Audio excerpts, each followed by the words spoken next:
Kadang terasa sulit untuk mensyukuri apa yang ada, apa yang ada.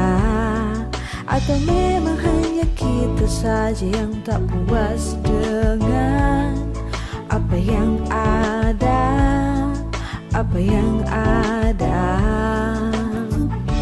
Tak semua orang bisa punya kesempatan yang sama. Andaikan engkau dapat membuka mata, kita bisa rasakan bahagia asalkan kita terus percaya. Sadari semua makhluk tercipta tuh saling dapat menjalani hidup ini bersama.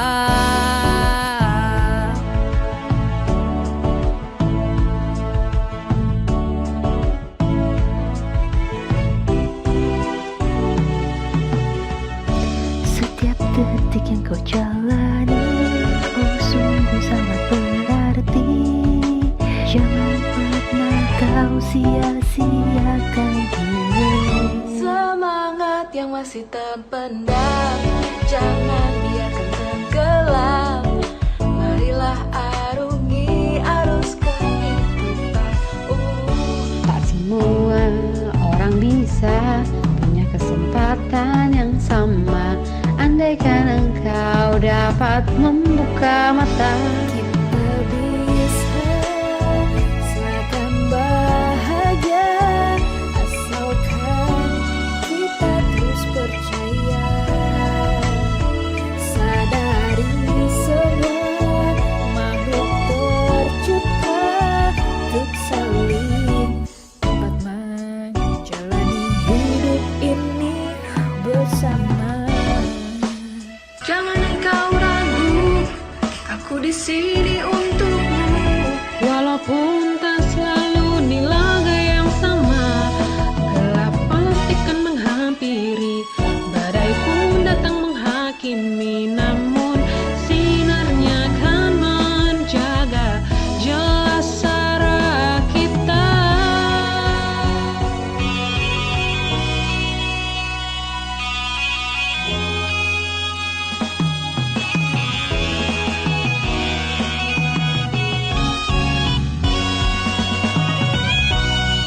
Tak bisa bila percaya mewujudkan mimpi-mimpi kita bersama.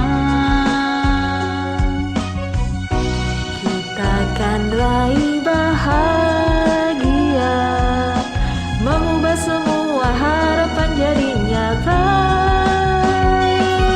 Bisa seakan bahagia asalkan kita terus percaya.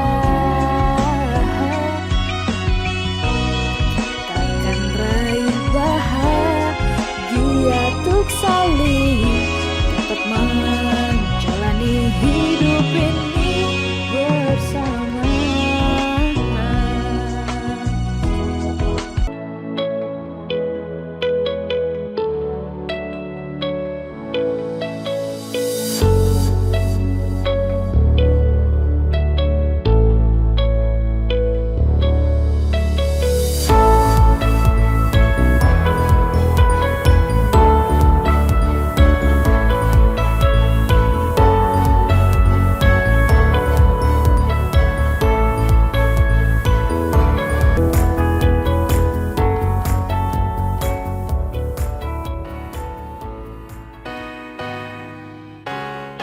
Kau bisa patahkan kakiku, tapi tidak mimpi-mimpiku.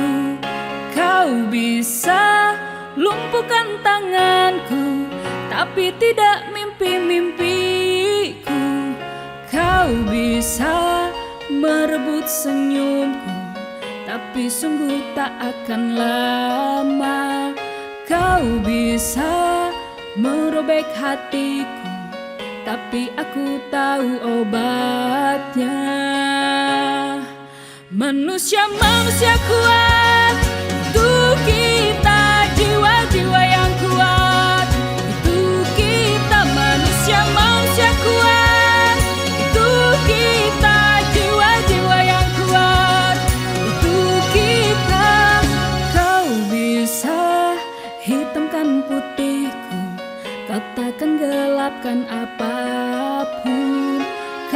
bisa runtuhkan jalanku, kan ku temukan jalan yang lain. Manusia kuat, untuk kita jiwa-jiwa yang kuat, untuk kita manusia kuat, untuk kita jiwa-jiwa yang kuat, untuk kita. Bila bukan kehendaknya, tidak satu pun culasmu akan bawa bahaya.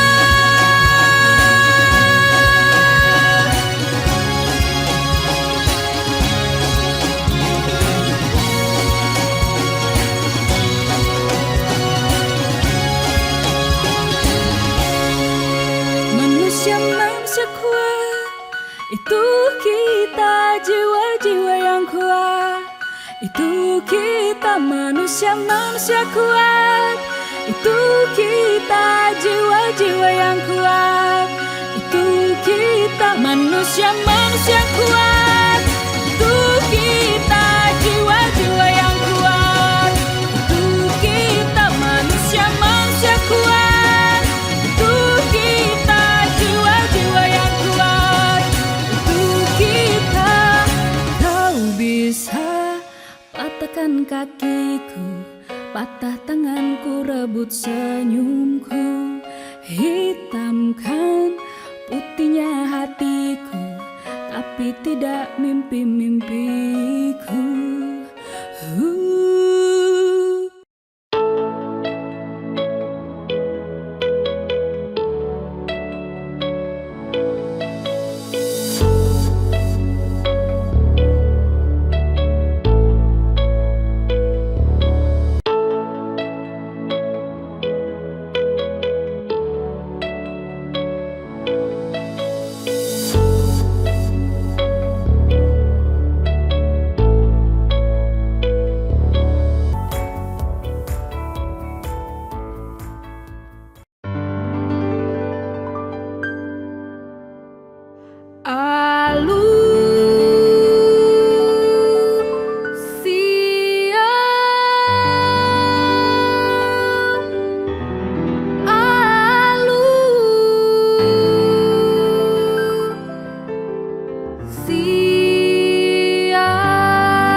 Maragam-dagam doang gosita-sita di kita manusia,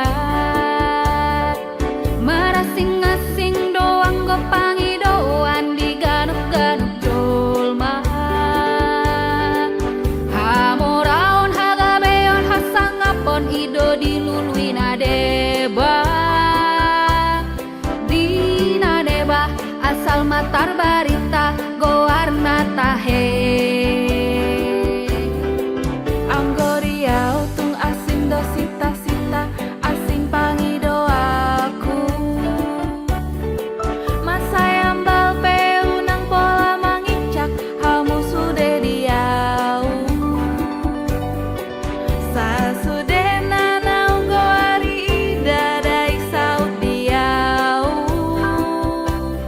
Sita-sita diau tung asing si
sita-sita asing pangidoanku. Man sayang balpe unang pola mangica hamu sude diau. Sasudena nau goari dadai saut diau. Sita-sita diau tung asing situ tudo tahe.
I'd like to say we gave it a try. I'd like to blame it all on life. Maybe we just weren't right, but that's a lie. But that's a lie. And we can't deny it as much as we want, but in time our feelings will show. 'Cause sooner or later we wonder why we gave up. The truth is everyone knows. Almost is never enough. So close to being in love. If I would have known that you wanted me the way I wanted you, then maybe we wouldn't be two worlds apart, but right here in each other's arms. And we almost knew what love was, but almost is never enough.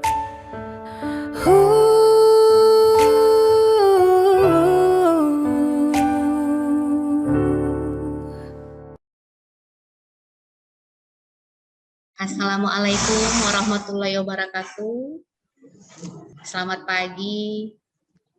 Yang terhormat Dr. Imam Budi Putra, MHA, SPKK Konsultan, Pins DV, FAA DV, selaku Ketua Perhimpunan Dokter Spesialis Kulit dan Kelamin Indonesia, Perdoski Cabang Medan. Yang kami hormati Profesor Dr.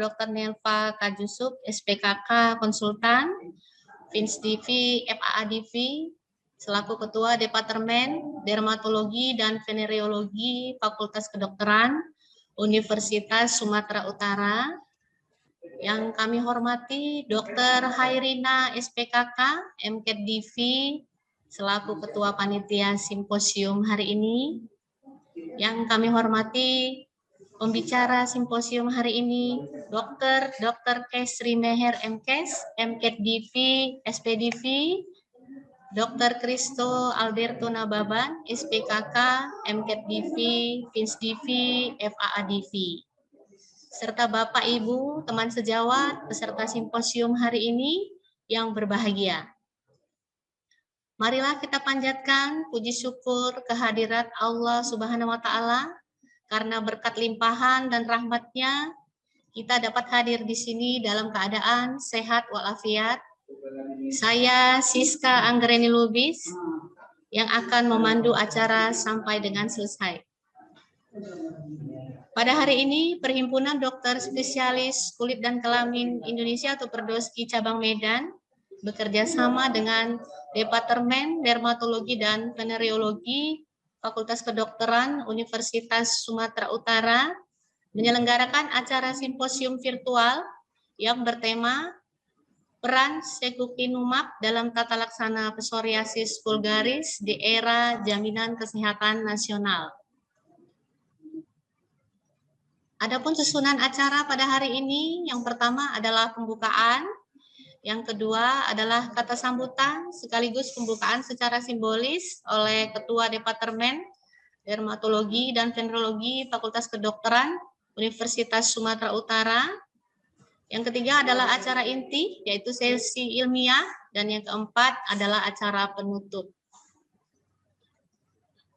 Marilah kita buka acara hari ini dengan mendengarkan kata sambutan sekaligus pembukaan dari Profesor Dr. Nelva Kajusuf SPKK Konsultan, FINS DV, FAA DV, selaku Ketua Departemen Dermatologi dan Venerologi Fakultas Kedokteran Universitas Sumatera Utara.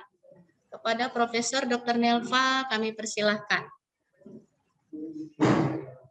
Terima kasih Dr. Siska. Selamat siang. Assalamualaikum warahmatullahi wabarakatuh. Pertama-tama puji dan syukur kita panjatkan kehadirat Allah Subhanahu wa Ta'ala yang telah melimpahkan kesehatan dan kesempatan bagi kita semua sehingga kita dapat bertemu dan mengikuti simposium virtual pada hari ini. Yang terhormat Ketua Perdoski Cabang Medan, Dr. Imam Budi Putra, MHA SPKK Konsultan, FINS DV, FADV. Selanjutnya Ketua Panitia, Dr. Hairina SPKK MKED DV, FINS DV, beserta seluruh jajaran panitia. Yang kami banggakan seluruh staf Departemen Dermatologi dan Venerologi FKUSU, seluruh pengurus dan anggota Perdoski Cabang Medan, dan seluruh sejawat peserta simposium virtual dimanapun berada dari berbagai penjuru di Indonesia. Perdoski Cabang Medan sebagai organisasi profesi yang mewadahi dokter spesialis dermatologi dan venerologi di Sumatera Utara ini memiliki kewajiban untuk meningkatkan wawasan pengetahuan dan keterampilan para anggotanya secara berkesinambungan. Sedangkan Departemen Dermatologi dan Venerologi FKUSU yang merupakan salah satu institusi pendidikan dokter spesialis di Indonesia bertanggung jawab dalam pemenuhan standar kompetensi dokter spesialis dermatologi dan venerologi. Untuk itu, Perdoski Cabang Medan bergandengan tangan dengan Departemen Dermatologi dan Venerologi FKUSU menyelenggarakan suatu kegiatan simposium virtual yang mengambil tema Peran Secukinumab dalam Tata Laksana Psoriasis Vulgaris di Era Jaminan Kesehatan Nasional. Kita ketahui bahwa psoriasis merupakan suatu kelainan inflamasi multisistem yang terutama mengenai kulit dan sendi dan bersifat kronik dan residif. Kondisi ini dapat menimbulkan dampak psikososial dan juga berpengaruh terhadap kualitas hidup dari pasien. Di sisi lain, Pengobatannya juga pembiayaannya cukup besar, sehingga oleh karena membutuhkan terapi jangka panjang. Nah, tata laksana psoriasis masih menjadi tantangan, terutama ditujukan untuk mengontrol keluhan yang terkait lesi kulit. Tergantung tipe dan derajat keparahan penyakit, dapat diberikan mulai dari terapi topikal, fototerapi, hingga diperlukan terapi sistemik maupun agen biologik. Pada simposium ini, secukinumab akan terutama dibahas. Pada era jaminan kesehatan nasional, praktisi kesehatan diharapkan memiliki kemampuan tata kelola yang baik, rasional, dan berbasis bukti dengan mengedepankan kualitas pelayanan, sehingga diharapkan para dokter, khususnya dokter spesialis dermatologi dan venerologi, dapat terus memperbarui pengetahuan dan keterampilan dalam hal tata laksana pasien secara paripurna. Marilah sama-sama kita ikuti simposium ini hingga akhir agar materi dan pembahasan yang disampaikan oleh para narasumber nanti dapat menambah ilmu dan pengetahuan kita, khususnya tentang tata laksana psoriasis. Kami mengucapkan terima kasih yang sebesar-besarnya kepada para pembicara, yaitu Dr. Kestri Meher, MKes, MKDV, SPDV, dan Dr. Kristo Alberto Nababan, SPKK Konsultan, MKDV, FADV, FINSDV, yang telah bersedia meluangkan waktu untuk membagi ilmu dan pengalamannya, serta kepada mitra kerja PT Novartis Indonesia yang telah mendukung acara ini. Tak lupa kami mengapresiasi atas kerja panitia yang telah mempersiapkan acara ini. Telah terdaftar sejumlah 1.717 peserta, di mana hal ini menunjukkan antusiasme dari para sejawat yang mendaftar. Dan oleh karena kapasitas Zoom yang terbatas, maka kami juga membuka live streaming dengan link YouTube, sehingga semuanya dapat berkesempatan untuk mengikuti acara ini dengan sebaik-baiknya. Mudah-mudahan kolaborasi antara Perdoski Cabang Medan dengan Departemen Dermatologi dan Venerologi FKUSU dapat diteruskan pada masa-masa yang akan datang. Pada kesempatan ini saya sampaikan suatu quotes yang dapat kita resapi bersama, bahwa tahapan pertama di dalam mencari ilmu adalah mendengarkan, kemudian diam dan menyimak dengan penuh perhatian, lalu menjaganya, mengamalkannya, dan selanjutnya adalah menyebarkannya. Semoga acara ini bermanfaat bagi kita semua. Dengan mengucapkan Bismillahirrahmanirrahim, simposium virtual dengan ini resmi dibuka. Selamat mengikuti simposium. Demikian yang dapat saya sampaikan. Mohon maaf atas segala keterbatasan. Wabillahi taufik wal hidayah. Wassalamualaikum warahmatullahi wabarakatuh. Kami ucapkan terima kasih kepada Profesor Dr. Nelva atas sambutannya. Selanjutnya memasuki acara inti, yaitu sesi ilmiah sekaligus diskusi dan tanya jawab yang akan dipandu oleh moderator. Dan saya akan membacakan CV dari moderator kita, yaitu Dr. Imam Budi Putra, MHA, SPKK Konsultan, FINSDV, FADV. Beliau adalah dosen dari Fakultas Kedokteran Universitas Sumatera Utara yang merupakan lulusan doktor dari Ilmu Kedokteran Fakultas Kedokteran Universitas Sumatera Utara. Dan saat ini beliau menjabat sebagai Wakil Dekan 1 Fakultas Kedokteran Universitas Sumatera Utara. Beliau ini juga adalah Ketua Perhimpunan Dokter Spesialis Kulit dan Kelamin Indonesia Cabang Medan, yang juga memiliki beberapa tulisan dan penelitian yang telah dipublikasikan secara internasional. Sebelum menyerahkan ke moderator, saya ingin mengingatkan untuk mengisi link absensi melalui kolom chat Zoom ataupun kolom chat di platform YouTube agar mendapatkan sertifikat. Kepada moderator, Dr. Imam, kami persilakan. Terima kasih, Dr. Siska. Assalamualaikum warahmatullahi wabarakatuh.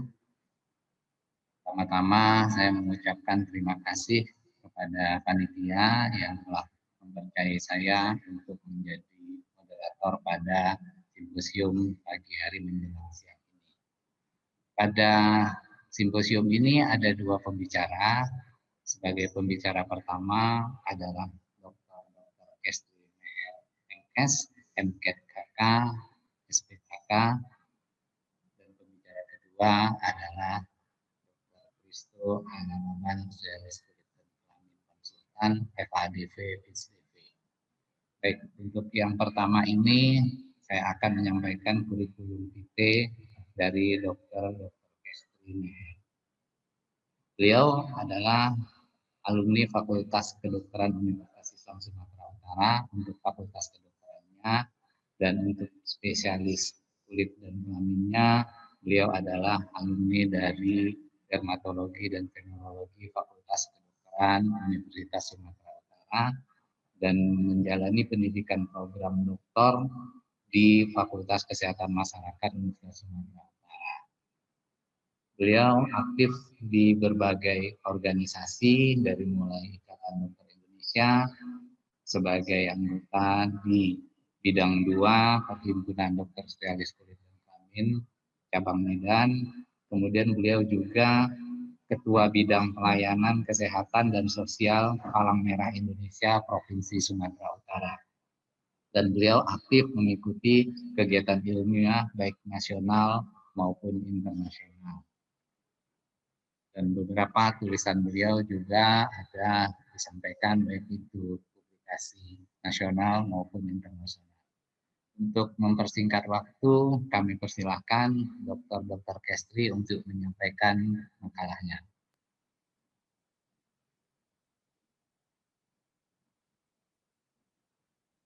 Di unmute. Terima kasih moderator. Untuk mempersingkat waktu, saya akan memulai presentasi saya yang berjudul Psoriasis dan Kebutuhan yang Belum Terpenuhi dari Terapi Sistemik Saat Ini. Sebagai pendahuluan, psoriasis merupakan penyakit kulit inflamasi kronik yang berulang yang dapat mempengaruhi sendi perifer dan artritis, di mana dijumpai 90% mengalami psoriasis tipe plak kronik atau vulgaris dan ditandai oleh plak bersisik berwarna merah yang bervariasi tingkat keparahannya, mulai dari lesi lokal sampai dengan seluruh tubuh. Adapun manifestasi meliputi area fungsional seperti telapak tangan dan telapak kaki, kulit kepala, kuku, area genital, dan lipatan tubuh. Perjalanan alamiah dari penyakit psoriasis dan faktor-faktor prognostik yang menentukan perjalanan serta keparahannya belum diketahui secara pasti. Namun, gejala dapat muncul pada usia berapa saja. Adapun rata usia awitan diperkirakan 33 tahun. 3/4 dari semua kasus muncul sebelum usia 46 tahun. Awitan biasanya terjadi dalam 2 periode puncak antara usia 15 dan 20 tahun atau 57 sampai dengan 60 tahun. Perjalanan penyakit bervariasi antara eksaserbasi dan remisi spontan. Data mengenai riwayat alamiah penyakit dan morbiditas pada subpopulasi tertentu, misalnya pada anak-anak, lansia, dan minoritas itu masih jarang dijumpai. Keparahan psoriasis juga bervariasi. Sekitar 80% penderita psoriasis dianggap memiliki penyakit ringan sampai dengan sedang. Sedangkan 20 sampai dengan 25% memiliki penyakit sedang sampai dengan berat. Semua bentuk psoriasis dari ringan sampai dengan berat menyebabkan stres psikologi berat dan memiliki dampak yang negatif pada kualitas hidup. Adapun studi berbasis populasi memperlihatkan bahwa penderita psoriasis memiliki resiko yang lebih tinggi untuk terjadinya depresi, ansietas, bahkan mengakibatkan bunuh diri. Adapun fenotip dari psoriasis yang jarang ditemui yaitu psoriasis gutata, pustular, eritodermik, dan fleksural. Populasi di UK dijumpai 2% dengan psoriasis kutis, 15-25% artritis, dan 40% multiaksial, di mana multiaksial ini adalah bentuk psoriasis artritis multilens yang merupakan komplikasi dari psoriasis artritis. PAM ini adalah bentuk keparahan dari psoriasis artritis atau yang saya singkat dengan PSA selanjutnya yang paling sering menyebabkan kelumpuhan. PSA ini memiliki identifikasi pasien dengan prognosis buruk pada terapi awal diberikan.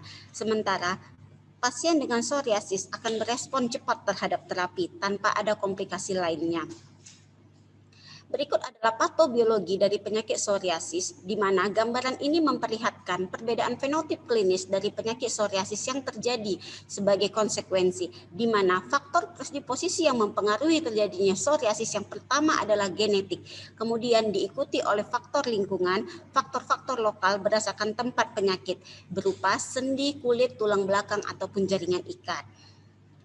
Pada patobiologi tersebut, tampak amplifikasi akses interleukin 23 dan 17 diinisiasi melalui aktivasi sel bawaan pada kulit dan jaringan ikat. Kemudian berakhir pada ekspansi CD4 dan CD8 di mana sel T helper tipe 1 dan T helper 17 diperluas dengan interleukin 23 dan 12 untuk memproduksi tumor nekrosis faktor yang selanjutnya akan saya singkat dengan TNF dan interleukin 17.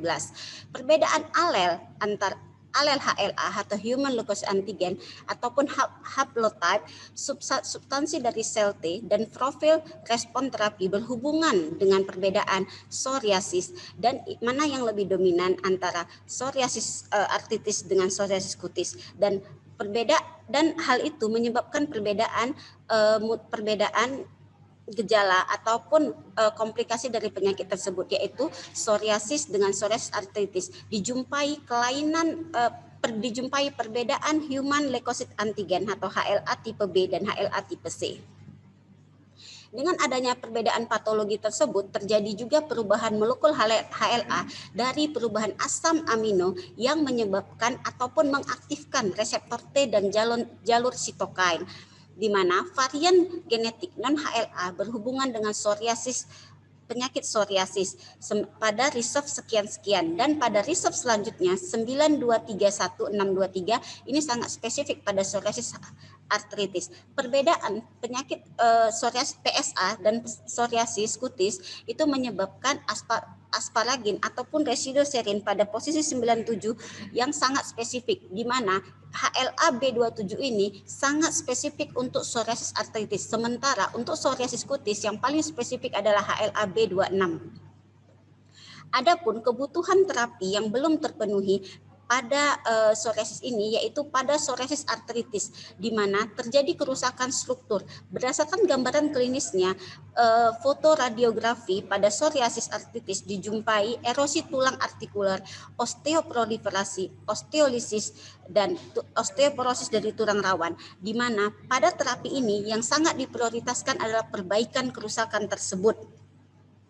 Farmakologi dan terapi fisik untuk memperlambat PSA diberikan agen biologi agar dapat menginhibisi progresi tulang, dan apabila diberikan pada inisiasi awal setelah pemberian terapi sistemik tidak berespon, maka boleh diberikan agen biologi untuk menghindari kerusakan struktur. Sementara pada PAM atau psoriasis artritis mutilans ini dijumpai gambaran radiologi berupa erosi berat, osteolisis sepanjang falang, dan osteoproliferasi yang sangat signifikan. Dan pada FAM ini yang sangat khas adalah dijumpai osteolisis dan ankilosis pada jari-jari yang sama. Penilaian kerusakan struktur tulang pada gambaran radiografi dapat dilakukan pemeriksaan radiografi polos untuk melihatkan kerusakan struktural saat terjadi kemungkinan irreversibel. Kemudian dapat juga dilakukan MRI dengan kontras, CT scan resolusi tinggi, ultrasonografi Doppler, dan dapat juga yang terakhir adalah penanda molekuler jaringan dan serum. Ini yang kita lihat adalah aktivitas patologi, predileksi, progresi, evaluasi, dan untuk mencegah kerusakan. Setelah kita lakukan foto radiografi, kita juga dapat menilai prediksi kerusakan struktur, mana yang mengarah ke arah keburukan dan mana yang berhubungan dengan kerusakan sendi. Berikut saya jabarkan secara singkat. Penanda klinis penularan keluaran hasil yang buruk adalah Penundaan. Jadi apabila kita sudah curiga dengan PSA, kita harus melakukan pemeriksaan secepat mungkin atau sedini mungkin dengan durasi kurang dari 1 tahun. Jangan lebih dari 1 tahun untuk mencegah pengerasan tulang. Ya, usianya yang sangat rentan adalah lebih dari 50 tahun. Biasanya wanita paling sering dengan riwayat merokok, riwayat terapi TNF sebelumnya, tumor refleks faktor, dan lain sebagainya. Namun, prediktor ini tidak cukup juga digunakan sebagai praktis klinik. Untuk pemeriksaan molekuler dapat dilakukan pemeriksaan gen yang berhubungan dengan kerusakan sendi. Misalnya yang saya sebut sebelumnya, HLA-B27 yang sangat spesifik untuk psoriasis artritis, HLA-DR7, dan lain sebagainya. Pada pemeriksaan ini dijumpai kadang erosi radiografi yaitu berupa gambaran polimorfisme dari interleukin 23 dan ankilosis sendi pada HLA-B08. Adapun mediator penyusun tulang ialah peran interleukin. Yang pertama interleukin 17 itu masih dilematis, dan interleukin 22 yang berhubungan dengan proliferasi, dan interleukin 23 ini efek dari osteoblastogenesis, dan TNF faktor. TNF di sini untuk melihat inhibisi osteoblastogenesis yang menginduksi serta ekspresi sklerotorin, aktivasi SMORPH, dan inhibisi jalur WNT dan antagonis. Namun sampai saat ini belum ada terapi yang tervalidasi ataupun pengaplikasian teknologi baru untuk identifikasi awal dari psoriasis artritis dapat mencegah progresi dan disabilitas. Jadi terapinya masih banyak yang belum pas ya. Kebutuhan yang belum terpenuhi yaitu bersifat personalisasi terapi yang mengidentifikasikan kesuksesan terapi, di mana sebelum kita menilai tingkat keparahannya kita mengikuti observasi dulu. Perbaikan psoriasis dapat meliputi sinovitis, entesitis, dan dactylitis, spondyloartritis aksial, dan psoriasis. Pada PSA dengan terapi anti rheumatoid disease dijumpai lebih dari 40% pasien tidak mencapai American College Rheumatology penilaian reumatoidnya 20 ACR 20. Studi lain menunjukkan 17 kali lebih unggul, namun pada studi lain TNF inhibitor lebih unggul. Jadi pada penelitian ini dikatakan pemberian TNF inhibitor lebih unggul daripada pemberian anti rheumatoid terapi. Berikut adalah penelitian seiring berjalannya waktu, di mana terakhir kali dilakukan penelitian di Turki tahun 2018 ini tentang fototerapi, di mana dikatakan bahwasannya pada sebuah review yang tentang psoriasis kulit di Afrika Selatan dan didapatkan rekomendasi pengobatan pada pediatrik diberikan tumor nekrosis faktor inhibitor, sedangkan pada geriatrik dan wanita hamil tidak dijelaskan. Dan diikuti juga beberapa modalitas terapi yang digunakan antara lain fototerapi dan bukan intervensional. Pengobatan terbaik dilakukan berdasarkan panduan dan daerah ataupun benua. Berdasarkan modalitas terapi untuk psoriasis dapat diberikan terapi topikal, sistemik, fototerapi, dan agen biologi. Berikut adalah treatment psoriasis treatment guideline di Indonesia, dapat dilihat pada bagan.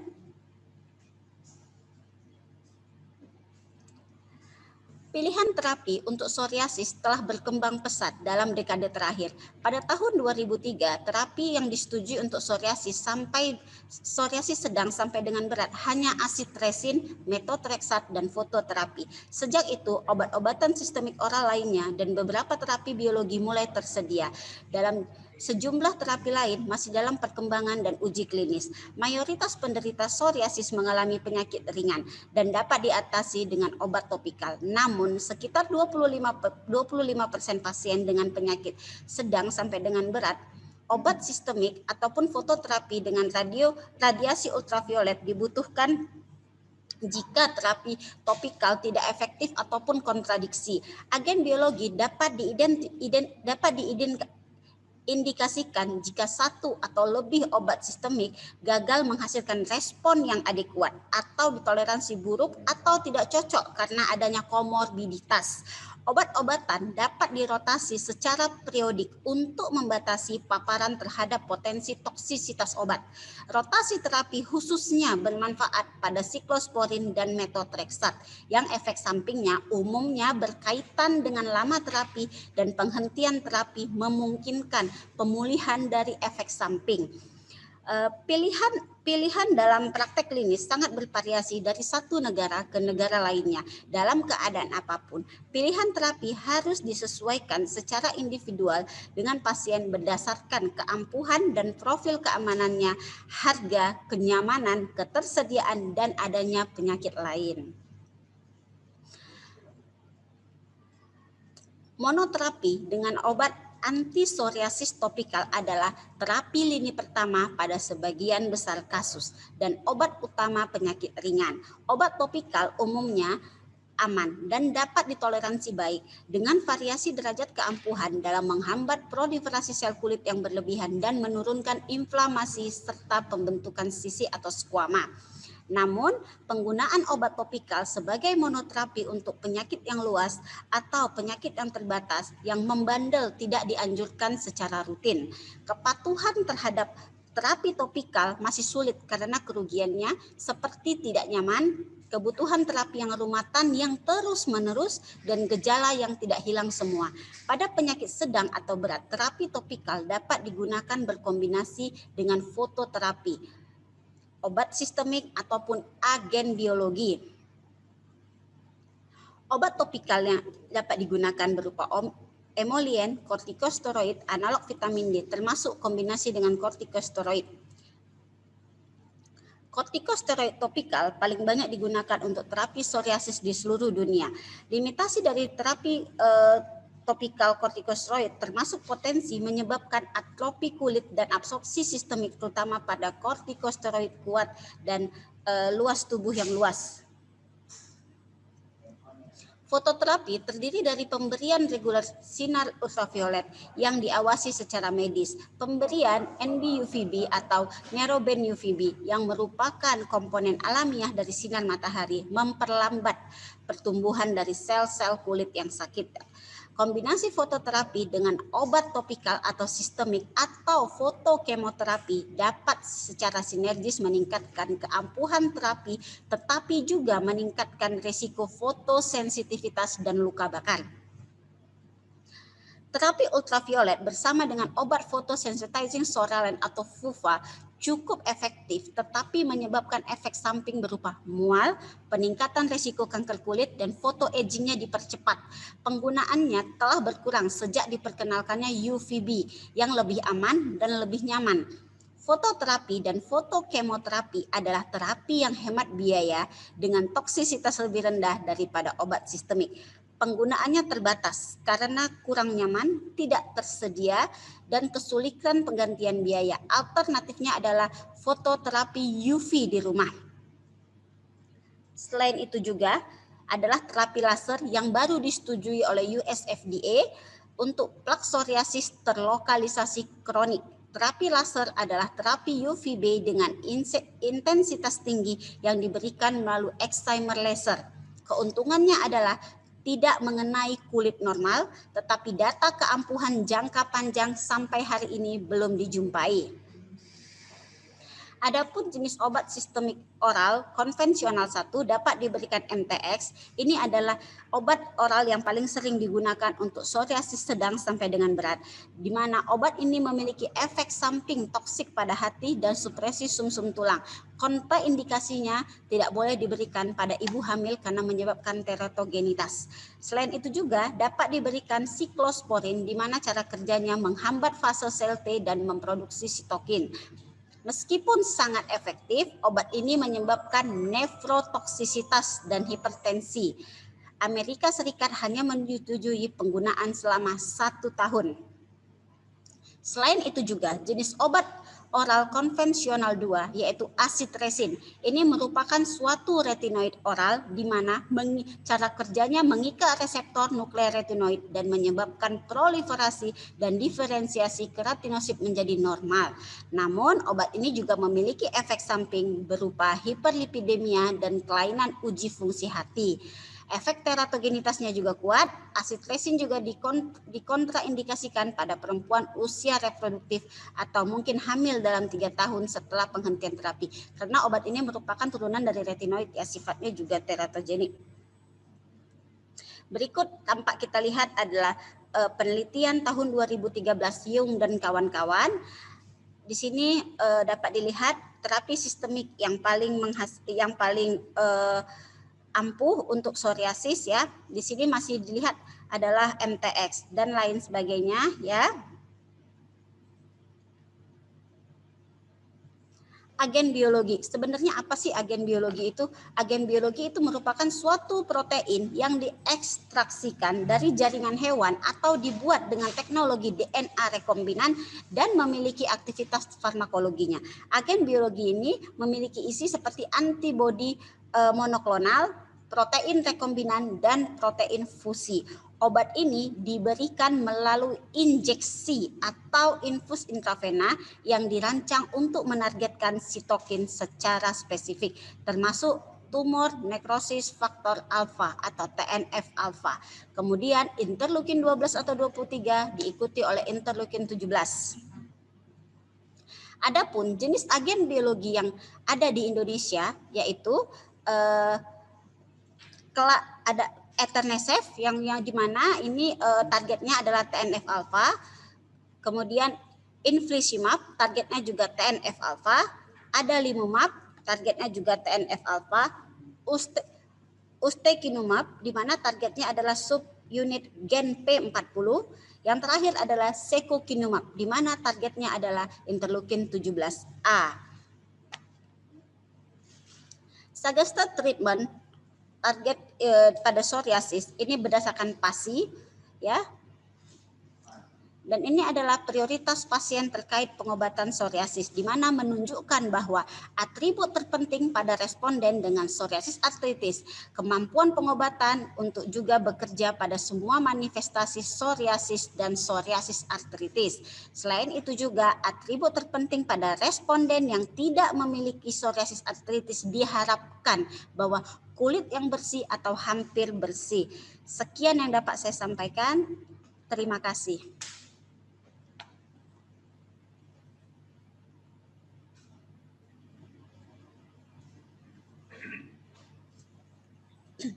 Terima kasih Dr. Kestri, presentasi yang sangat menarik dan informatif. Ya, kalau ada yang ingin bertanya, nanti boleh disampaikan ke kolom Q&A yang sudah tersedia dengan mengetik namanya, dari siapa, dan pertanyaannya ditujukan kepada siapa bicaranya. Baik, selanjutnya kita masuki ke pembicara kedua yang akan disampaikan oleh Dr. Christo Anababan, spesialis kulit dan kelamin konsultan, MKDV, FAADV, FISBV.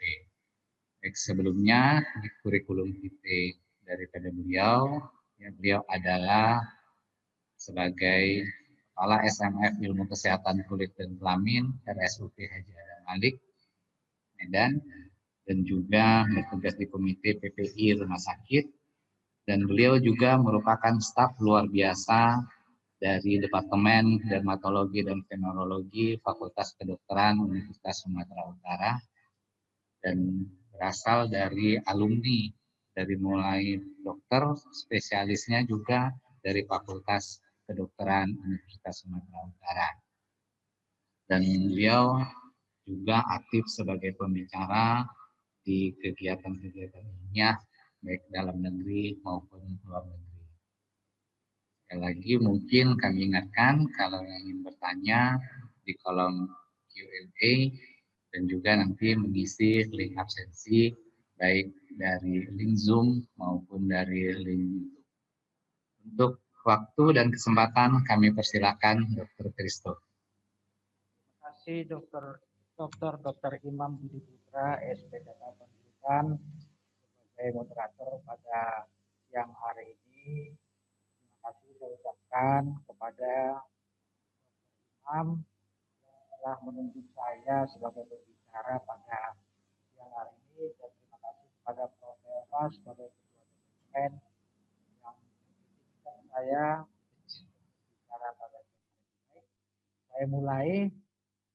Ini adalah pengalaman saya dalam merawat pasien psoriasis yang klasifikasi moderate sampai severe dengan menggunakan secukinumab. Kita ketahui bahwa psoriasis itu adalah suatu penyakit yang kronis dan terjadi suatu peradangan dan disebut juga suatu penyakit yang multisistem yang utamanya mengenai kulit dan persendian.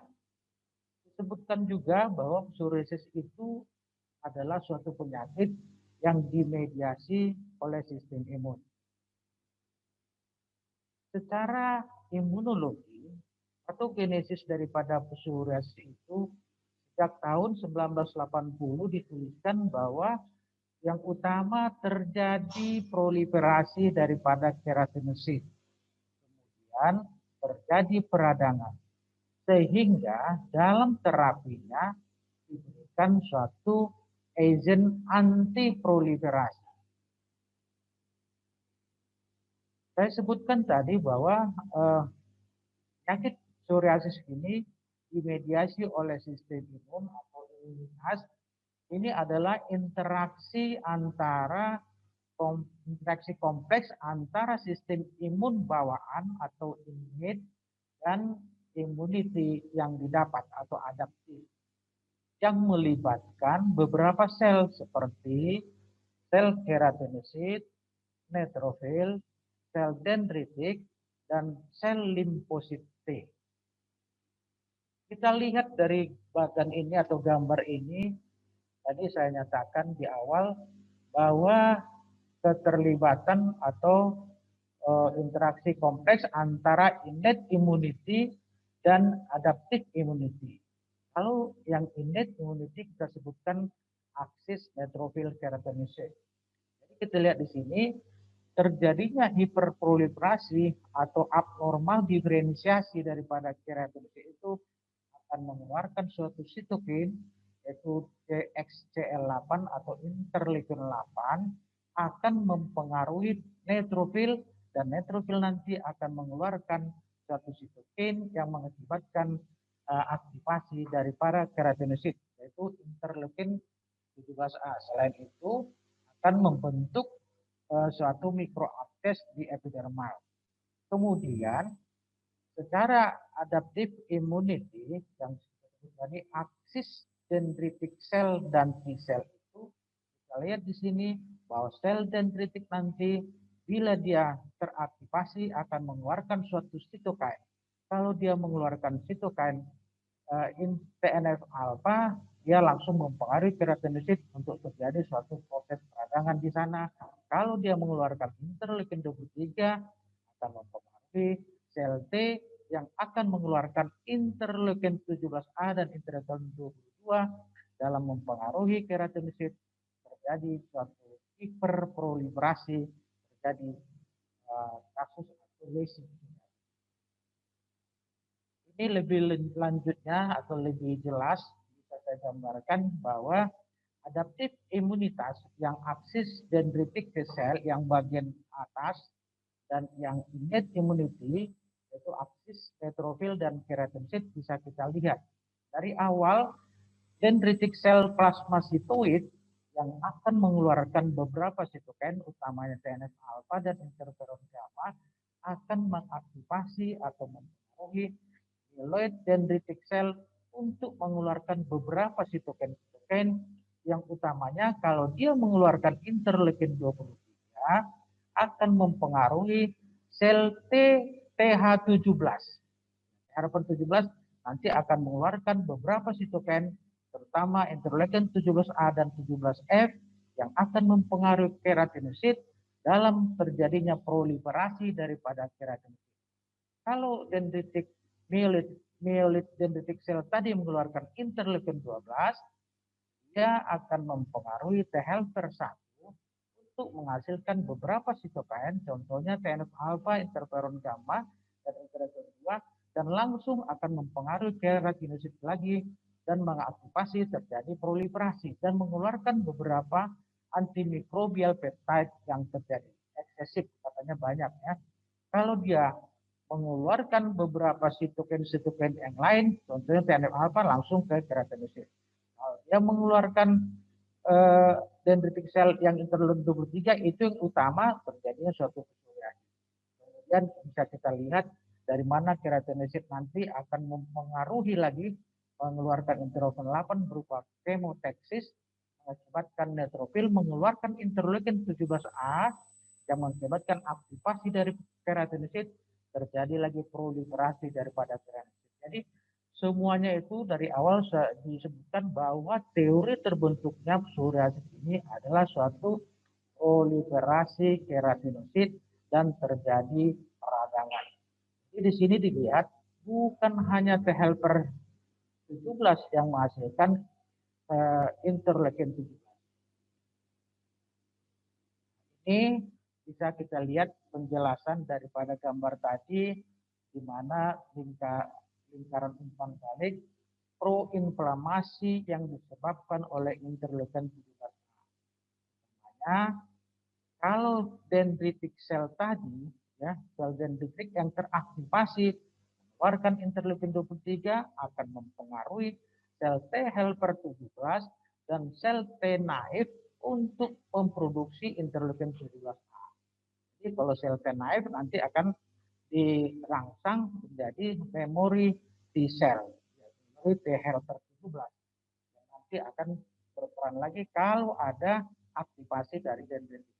Jadi kalau kita lihat di sini, selain T helper 17 menghasilkan interleukin 17A, ada beberapa sel-sel yang juga turut menghasilkannya. Contohnya makrofag dan sel mas yang sebelah ini bisa dilihat neutrofil, kemudian sel limfoid innate. Mereka kalau teraktivasi akan mengeluarkan interleukin 17A dan mempengaruhi keratinosit. Jadi semuanya mengarah ke keratinosit kalau terjadinya suatu lesi psoriasis.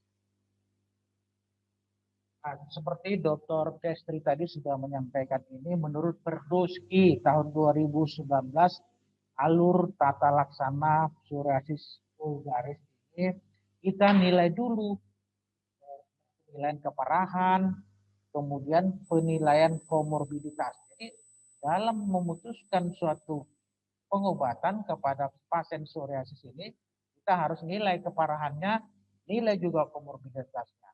Nilai keparahannya itu kita bisa berdasarkan body surface area atau keterlibatan tubuh berapa persen, atau pasinya. Pasi ini adalah suatu penilaian keparahan daripada lesi psoriasis.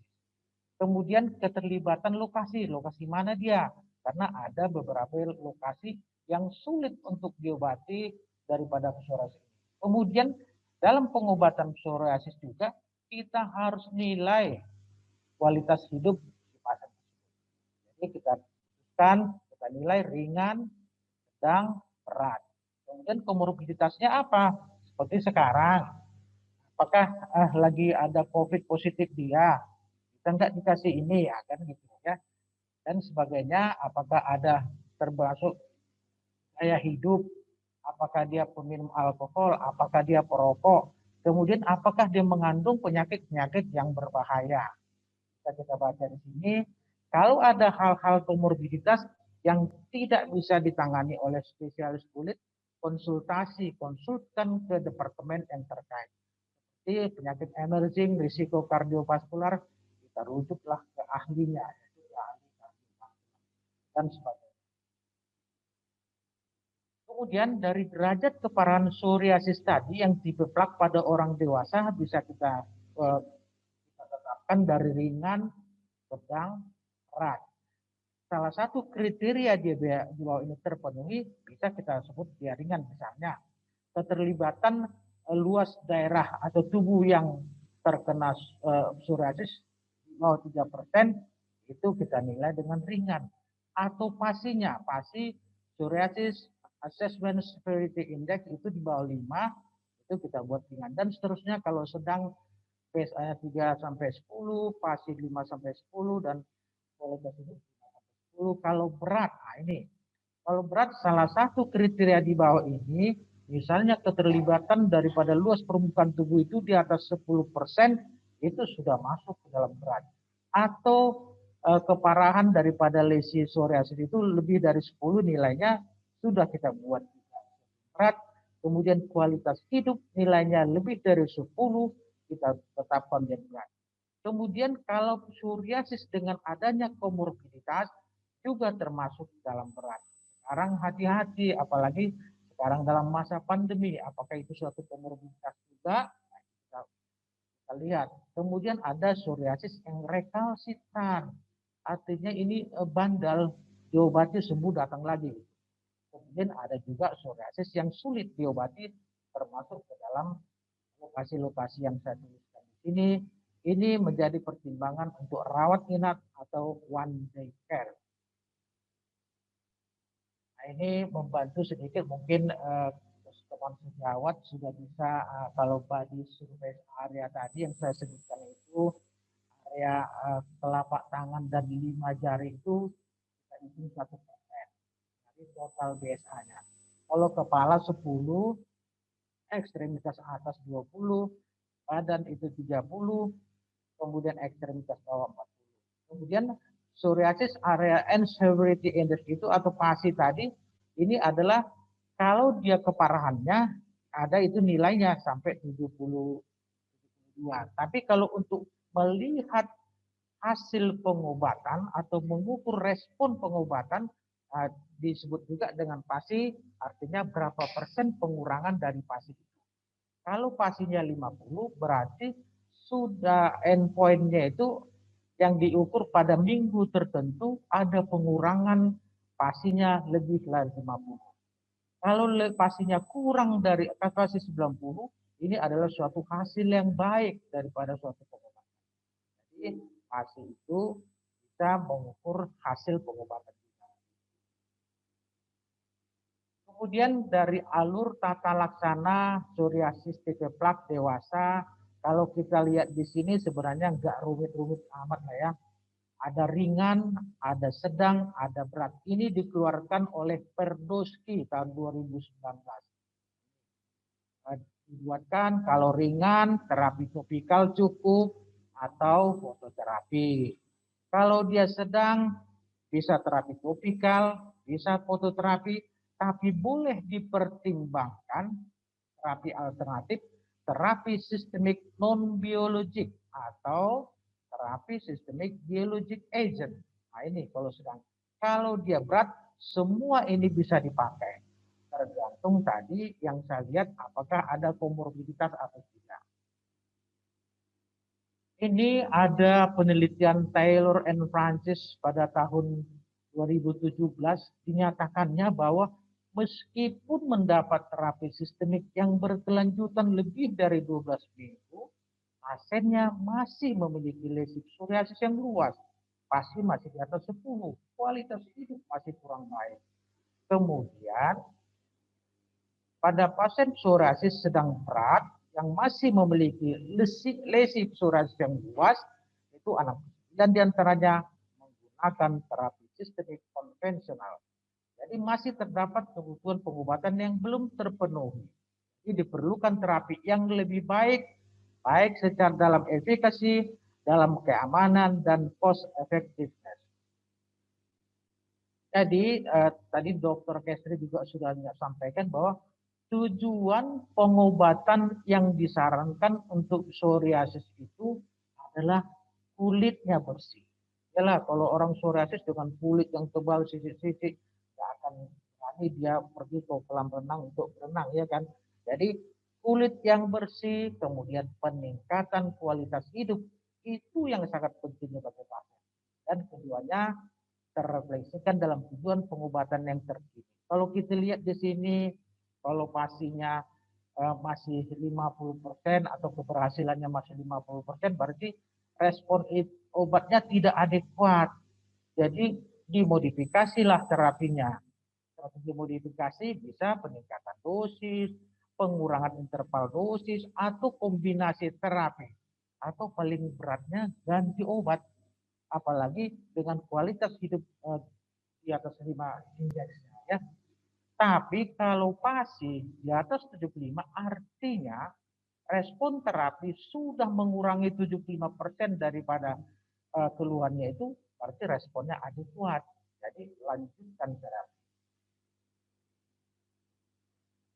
Agen biologik yang kita ketahui adalah protein yang diekstraksi dari jaringan hewan atau dibuat dengan teknologi DNA rekombinan dan memiliki aktivitas farmakologis.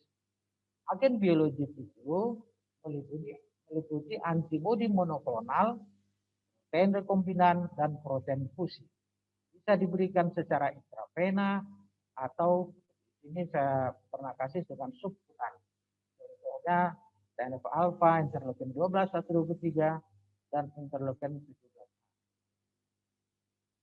Jadi agen biologik untuk psoriasis yang disetujui di Indonesia ini ada. Kemana target daripada agen itu? Pertama, apakah dia inhibitor TNF alfa? Targetnya tentu TNF alfa. Inhibitor TNF ini ada 3, dari etanercept, infliximab, dan adalimumab. Jadi kalau inhibitor interleukin 12 sama 23 itu untuk unit P40 ustekinumab atau dagangnya yang apa itu namanya. Kemudian inhibitor interleukin 17A, targetnya interleukin 17A.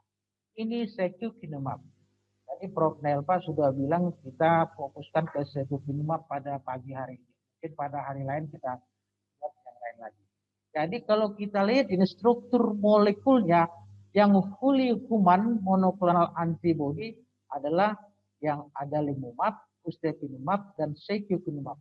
Artinya di sini bisa kita lihat kalau fully human monoclonal antibody lebih familiar lah untuk human karena lebih human, lebih ke manusia, ya kan, tidak protein fusi atau dosisnya dan interval terapi biologik pada psoriasis bisa kita lihat di sini. Ada secukinumab, ustekinumab, adalimumab, infliximab, etanercept, dan guselkumab yang terbaru. Kalau kita lihat secukinumab ini adalah inhibitor interleukin 17A. Cara pemberiannya subkutan pada kulit normal yang tidak ada lesi dan pada tempat yang berbeda kalau tiap injeksi. Kalau kemarin saya berikan kiri kanan di lengan kiri dan di lengan kanan untuk kali subjek. Kemudian dosisnya terapi inisialnya 300 mg pada minggu ke-0. Maksudnya pertama sekali itu belum kita lihat, sudah kita putuskan dia psoriasis moderate atau severe, kemudian komorbiditasnya tidak ada, kemudian kita screening kita lakukan penyuntikan pada pertama kali itu disebut 0. Kemudian setelah 1 minggu disebut 1. Jadi terapi inisial 300 mg pada minggu yang 0, 1, 2, 3, dan 4. Berarti sudah 5 kali untuk inisialnya. Kemudian dilanjutkan dengan 300 mg setiap 4 minggu. Ini untuk secukinumab. Yang lainnya boleh dibaca. Kemudian ada kriteria untuk mendapat biologic agent ini. Untuk terapi biologik. Tidak tercapai respon yang baik atau terdapat kontraindikasi dengan minimal 2 terapi sistemik standar, termasuk fototerapi.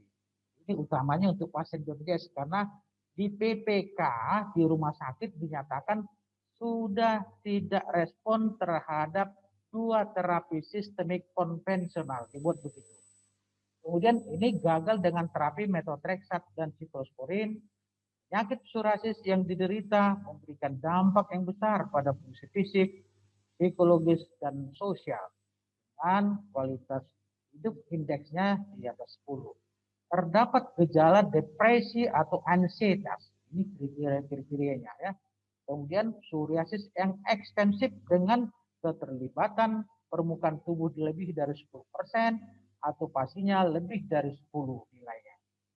Dan lesi pada kuku, pada wajah, kulit kepala, telapak tangan, telapak kaki, daerah lipatan dan genitalia kita pertimbangkan untuk memberikan biologi.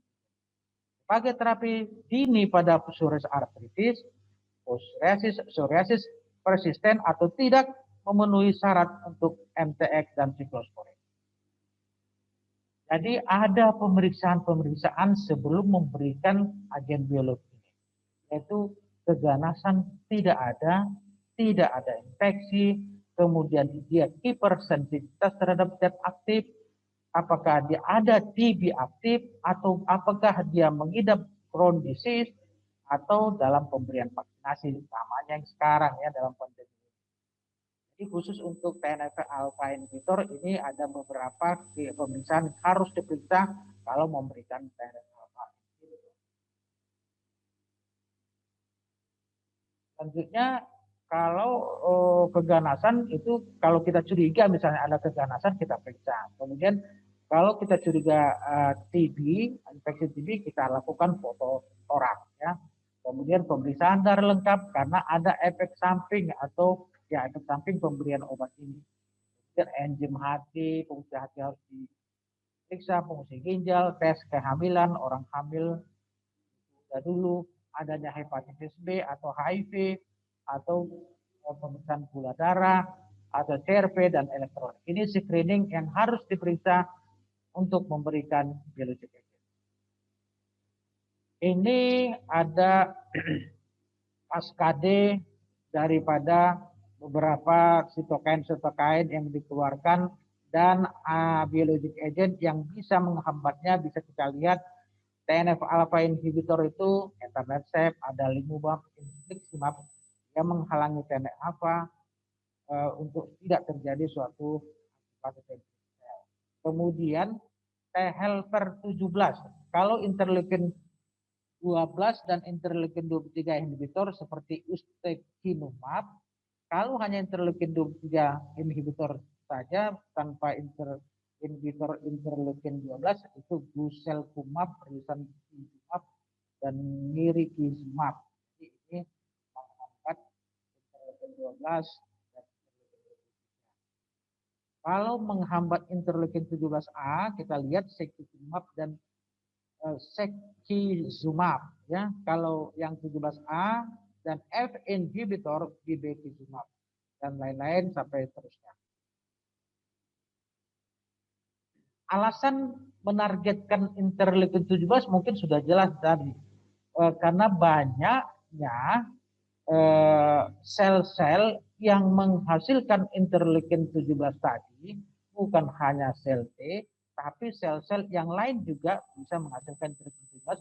Maka alasannya bisa kita buat lihat di sini, 80% pasien psoriasis adalah dipeplak yang disertai akibat interleukin 17. Psoriasis berhubungan dengan berbagai komorbiditas, termasuk artritis psoriasis, kemudian kelainan kardiometabolic dan sebagainya. Kemudian hubungan psoriasis dan komorbiditas kardiometabolic dapat disebabkan oleh kebiasaan sehat. Inilah alasan-alasannya. Kemudian dendritic cell akan mempengaruhi TNF alpha dan interleukin 3 yang akan mengaktifasi atau mengaktifasi T helper 1 dan T helper 17 untuk mengeluarkan sitokain dan menginfiltrasi luas di lesi psoriasis. Kemudian T helper 17 produksi terutama interleukin 17A dan 17F. Kemudian TNF alpha dan interleukin 17A bersinergi menginduksi gen yang berhubungan dengan psoriasis. Itulah alasan-alasan dalam menargetkan interleukin 17. Interleukin 17A juga diproduksi oleh neutrofil, sel mast, dan sel T sitotoksin. Ini juga interleukin 17 menimbulkan peradangan dengan beberapa cara, adanya yang saya sebut awal tadi overekspresi daripada antimikrobial peptide yang dikeluarkan oleh keratinocyte. Sebagainya bisa dibaca. Lanjut, ini secukinumab. Secukinumab adalah suatu antibodi monoklonal rekombinan imunoglobulin G1K fully human dengan afinitas tinggi yang secara selektif berikatan dan menetralisasi mediator inflamasi interleukin 17A. Kata umab artinya fully human monoclonal antibody. Jika secara subkutan 2 kali 150, bisa kita dapatkan PASI 75, artinya pengurangan keparahannya 75% pada minggu ketiga atau minggu keempat. Kemudian PASI 90 bahkan sampai 100 kita dapat pada minggu ke-16. Dan efikasi ini bertahan 5 tahun dengan injeksi 300 mg sebulan sekali.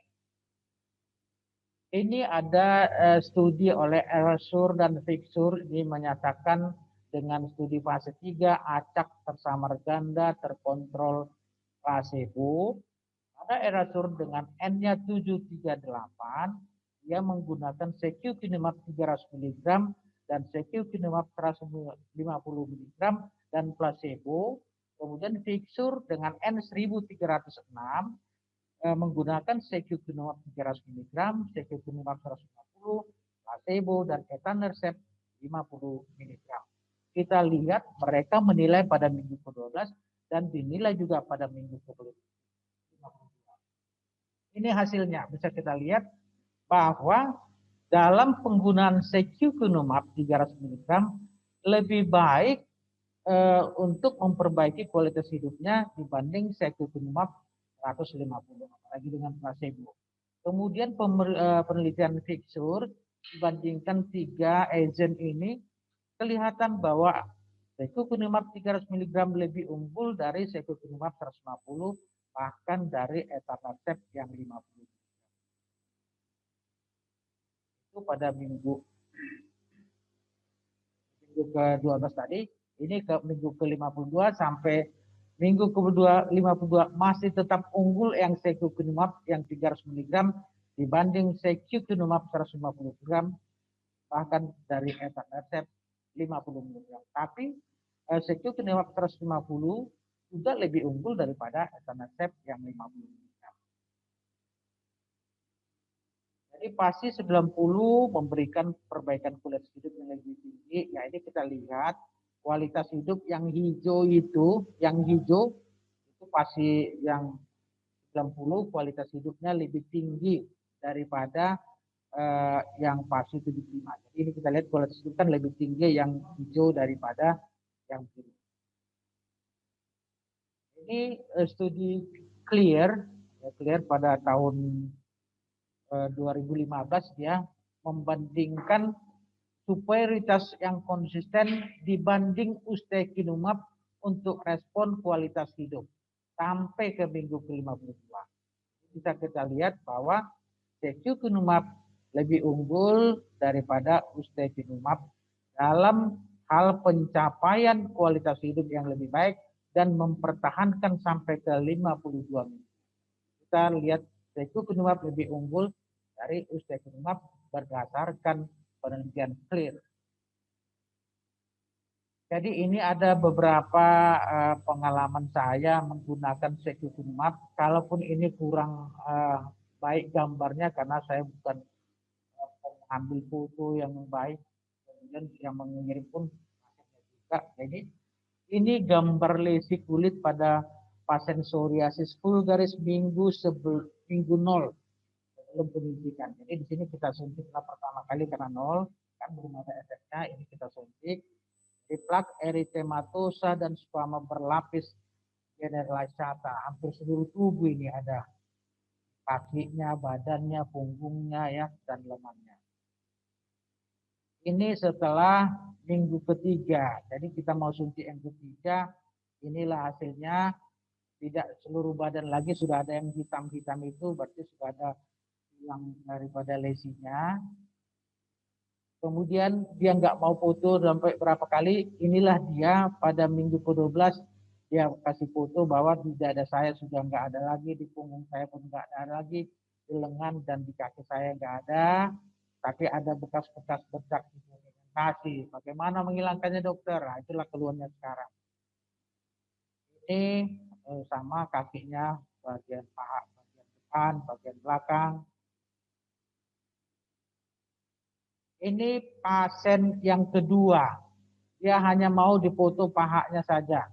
Yang kiri suntikan pertama, yang tengah suntikan kedua, yang di kanan itu terakhir suntikan ketiga. Kemudian dia mau itu lagi, terakhirnya ini pada suntikan yang kelima, dikasihnya punggungnya, inilah dok udah mulai hilang. Hari itu kan masih banyak, saya nggak mau dipoto. Ini pahanya lagi, ini di lengannya yang sudah bersih pada suntikan kelima. Itu aja yang bisa saya sampaikan. Terima kasih kepada moderator, saya serahkan. Silakan Dr. Imam.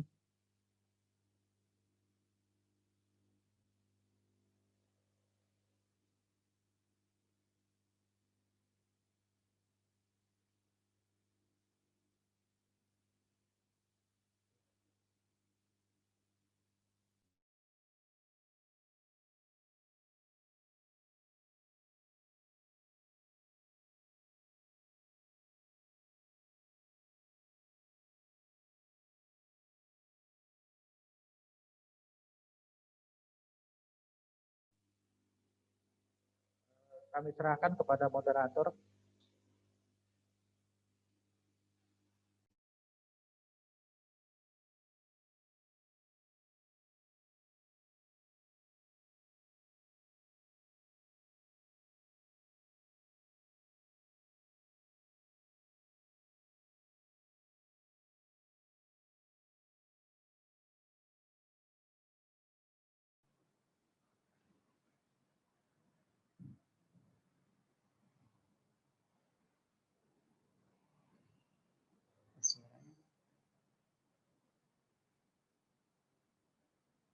Baik, terima kasih Dr. Christus, suatu presentasi yang sangat menarik sekali, ya, tepat waktu, ya, dan sangat informatif. Tentu di kolom Q&A sudah banyak pertanyaan yang masuk nih. Ya. Yang pertama mungkin ini ditujukan untuk Dr. Estri. Ya, pertanyaannya dari Dr. Yohanes. Ya. Pertama, apakah psoriasis sukar sembuh dan apakah ada berhubungan dengan gen keluarga? Yang kedua, mungkin pemeriksaan HLA-B berapa kali dan bagaimana diagnosis ini jika ada faktor dari keluarga. Dulu mungkin Dr. Estri, silakan. Baik, terima kasih moderator. Saya akan menjawab pertanyaan dari Dr. Yohanes. Apakah psoriasis sukar sembuh dan apakah ada gen keluarga? Psoriasis itu faktor penyebab utamanya adalah genetik, di mana perbedaan terjadi antara genetik dan lingkungan berdasarkan usia. Apabila psoriasis itu terjadi pada usia muda, ada beberapa penelitian mengatakan bahwa sebelum usia 10 tahun, ada juga yang mengatakan 13, ada juga yang mengatakan 15. Jadi saya ambil range di sini usia 13 tahun sangat berhubungan dengan genetik. Nah, apabila dia terjadi di usia muda, di slide saya tadi dikatakan 15 sampai dengan 25 tahun. Onset terjadinya pada usia itu berhubungan erat dengan faktor genetik. Dan apabila ada faktor genetik, khususnya untuk psoriasis saja tanpa disertai oleh psoriasis artritis, sangat berhubungan dengan genetik HLA B26, terjadi peningkatan. Kemudian, jadi jawabannya, kalau genetiknya ada psoriasis, turun, apakah kemungkinan anaknya bisa terjadi? Pasti bisa terjadi. Bukan psoriasis sukar disembuhkan, bukan sukar disembuhkan. Psoriasis tidak bisa disembuhkan, namun penyakit psoriasis ini tidak berbahaya, tidak menular dan tidak mematikan. Pertanyaan yang kedua, apakah nakes dengan psoriasis boleh divaksin? Fungsi vaksin pada dasarnya bekerja dengan mendorong respon kekebalan tubuh. Ketika sistem kekebalan tubuh merespon untuk membangun perlawanan dan menandai penyakit tersebut. Secara umum, penyakit psoriasis termasuk penyakit autoimun. Pasien autoimun tidak boleh diberikan vaksin secara sembarangan atau tidak boleh sembarangan menerima vaksin, sebab kondisi kekebalan tubuh pasien bukan melindungi mereka dari penyakit, namun malah menyerang tubuhnya sendiri. Apabila pengidap autoimun menerima vaksin, dikhawatirkan menyebabkan kekebalan tubuhnya justru melemah dan menyebabkan pasien autoimun rentan terinfeksi penyakit yang hendak dicegah, termasuk COVID-19. Terima kasih. Yang kedua, pertanyaannya untuk pemeriksaan HLA-B dan bagaimana diagnosa dini jika keluarga ada gennya. Tadi sudah saya jawab sebelumnya. Apabila dalam keluarga ada yang menderita psoriasis kemudian turun ke anaknya, itu memang berfaktor genetik yang berperan untuk terjadinya psoriasis. Kemudian untuk kita, apakah kita ragu ini betul-betul psoriasis atau enggak, berdasarkan genetik atau enggak, boleh dilakukan pemeriksaan HLA. Kita lihat mutasinya. HLA khususnya spesifiknya HLA B26 ya. Terima kasih dokter. Baik. Ada pertanyaan? Terima kasih Ya. Dr. Estri. Ya, mungkin selanjutnya ke Dr. Kristo nih, ada beberapa pertanyaan Dr. Kristo. Ya, pertama ini dari Dr. Sri Rezeki yang ditanyakan bahwa pada penyakit psoriasis apakah ada skor DAPSA? Klasifikasi nilainya bagaimana? Kemudian apa hubungan antara interleukin 17 dengan psoriasis? Dan juga bagaimana pemeriksaan kadar interleukin 17 dengan metode ELISA. Mungkin itu dulu Dr. Kristo, silakan.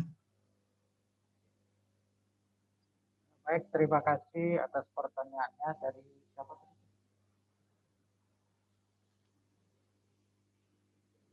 Dr. Sri Rezeki. Baik. Dalam menentukan apa yang akan kita berikan kepada pasien psoriasis yang kita terapi, kita tentunya harus bisa menilai dulu selain derajat keparahan daripada psoriasis itu, kemudian kita harus lihat juga apakah ada komorbiditas daripada si pasien yang diidapnya seperti emerging disease atau lifestyle dan lain-lain sebagainya, sehingga dalam penilaiannya kita harus memang menilai dulu sehingga bisa kita lihat keputusan ini dia. Kalau dia ringan tadi cukup dengan pemberian topikal dan kita UV terapi. Kalau dia sedang bisa kita alternatif terapi berupa obat sistemik yang non biologik atau obat sistemik yang biologic agent dengan syarat-syarat ada screening yang harus kita ikuti selain tidak ada keganasan, tidak ada infeksi dan kehamilan. Ada tadi pertanyaan juga ada kehamilan. Kehamilan itu juga ditunda dulu. Bahkan kata Dr. Kestri bahwa pasien yang sekarang masa pandemi juga harus kita awasi. Karena apa? Kalau dia vaksin yang diberikan adalah suatu mikroorganisme yang dilemahkan. Sehingga dengan pemberian biologic agent kita menekan imunitas orang itu sehingga yang dilemahkan tadi menjadi kuat. Sehingga terjadilah infeksi yang mungkin bisa menyebar dengan cepatnya. Sehingga dalam pemberian terapi pada psoriasis kita harus menilai pakai skor apapun boleh kita bikin dengan BSA, dengan PASI, dengan kualitas hidup daripada penderita psoriasis. Mungkin itu jawabannya. Terima kasih Dr. Imam. Terima kasih Dr. Kristo, ya cukup jelas. Mungkin selanjutnya ini ada untuk Dr. Kestri lagi, ya menanyakan bahwa pertanyaan ini dari Dr. Dona Sembiring, ya psoriasis juga menyebabkan depresi atau ansietas. Apakah dalam penanganan penyakit ini selain obat-obatan untuk menyembuhkan di kulitnya juga diberikan obat-obatan psikotropik? Bagaimana? Terima kasih dokter. Psoriasis memang menyebabkan depresi dan ansietas. Oleh karena itu, pada pasien yang menderita psoriasis sebaiknya kita edukasi mendalam, kita jelaskan bahwa penyakit psoriasis ini penyakit psoriasis ini tidak menular, tidak mematikan, namun hanya mengganggu nilai estetik saja. Kita berikan lagi edukasi yang mendalam. Tujuannya apa? Agar pasien ini mengerti. Kalau pasiennya sudah mengerti, percaya dirinya, rasa ketakutannya juga akan terhindar.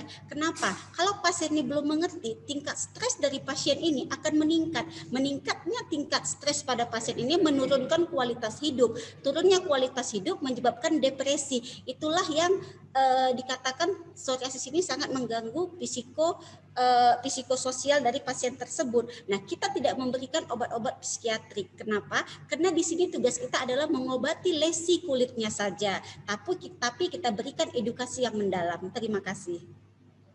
Oke, ya, terima kasih Dr. Kestri. Ini berikutnya untuk Kristo, ya, ada pertanyaannya masuk ini, Dok. Dari Dokter Putri, ya, tanyakan bila pasien ya kan dengan psoriasis, apakah tidak bisa diberikan agen biologik sikutunab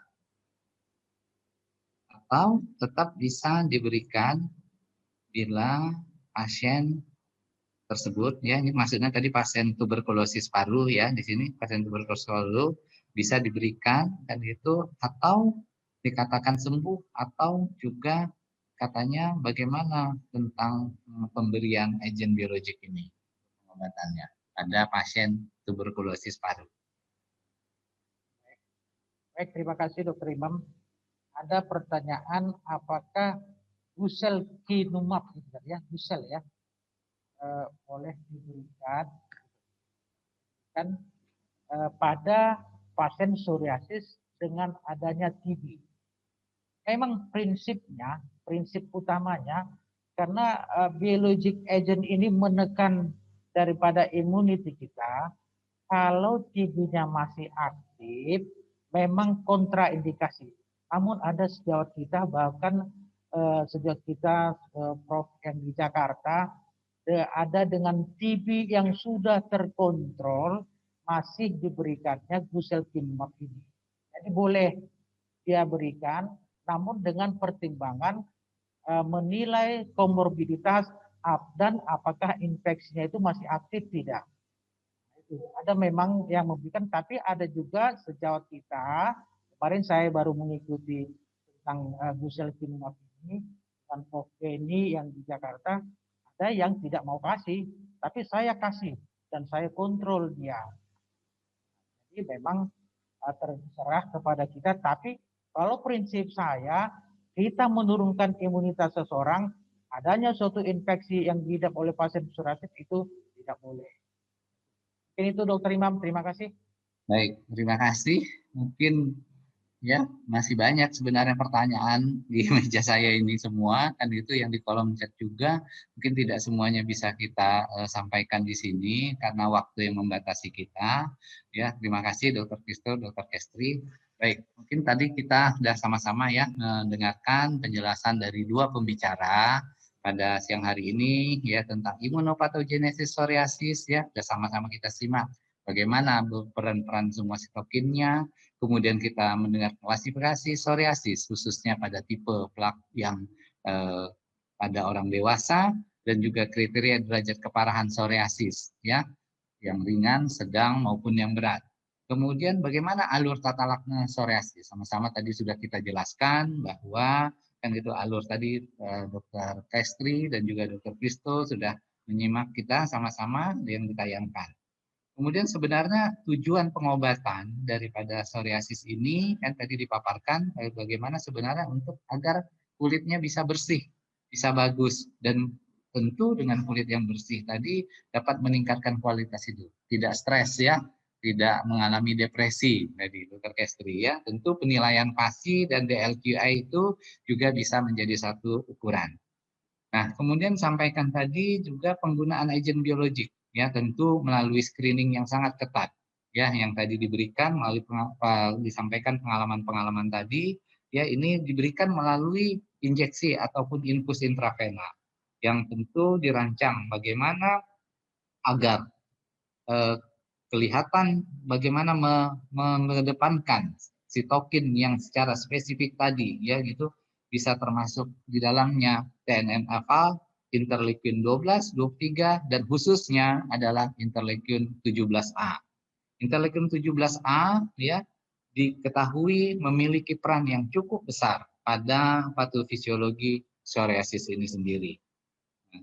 Secukinumab yang merupakan antibodi monoklonal dengan afinitas tinggi untuk mengikat dan bagaimana menetralisir interleukin 17A merupakan salah satu jenis pengobatan yang digunakan pada tata laksana psoriasis ini.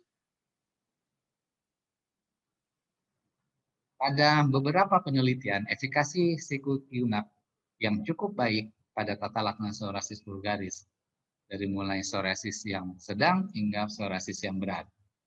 Ketersediaan secukinumab di Indonesia tentunya diharapkan dapat memberikan kontribusi yang cukup besar pada tata laksana psoriasis vulgaris ini. Nah, pada era JKN ini kita sebagai praktisi kedokteran harus memiliki kemampuan dalam tata kelola yang baik, terutama dalam penata laksanaan psoriasis vulgaris ini, khususnya untuk psoriasis yang sedang hingga berat, karena tentu beban pembiayaan ya tadi disebutkan, dan itu ini cukup besar, dan itu oleh karena itu pada era JKN ini kesempatan bagi kan kita untuk bagaimana tata laksana tata kelola psoriasis itu untuk mengarahkan pasiennya. Nah, tentu tadi sudah disampaikan berdasarkan pengalaman dari para pembicara tadi untuk penggunaan secukinumab yang telah dibagikan kepada kita semua pengalaman-pengalaman tadi tentunya semakin bertambah wawasan dan pengetahuan serta bagaimana pengalaman kita khususnya dalam tata laksana psoriasis vulgaris JKN ini. Terima kasih kepada kedua pembicara, Dr. Kristo, Dr. Kestri, mudah-mudahan ilmu yang dibagikan pada kesempatan ini menjadi berkah dan bermanfaat bagi masyarakat luas, sehingga bagaimanapun psoriasis ini dapat ditangani dengan baik, dengan pembiayaan yang lebih murah, dan juga akan meningkatkan kualitas hidup daripada pasien-pasiennya. Terima kasih, mohon maaf atas kekurangan.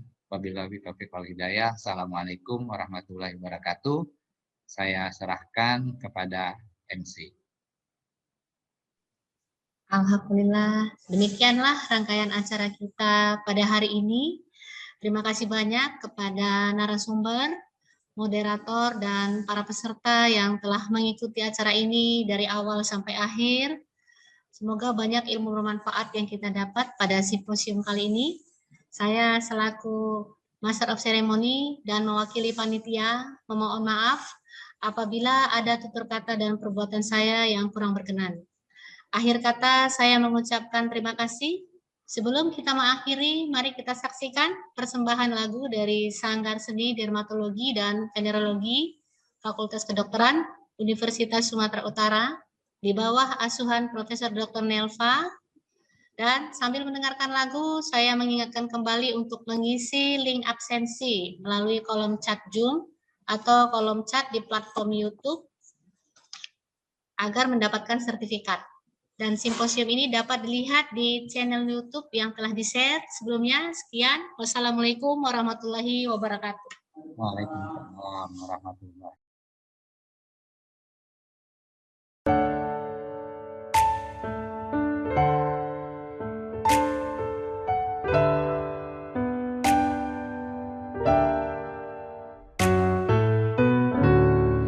I'd like to say we gave it a try. I'd like to blame it all on life. Maybe we just weren't right, but that's a lie. But that's a lie. And we can't deny it as much as we want, but in time our feelings will show. 'Cause sooner or later we wonder why we gave up. The truth is everyone knows. Almost is never enough.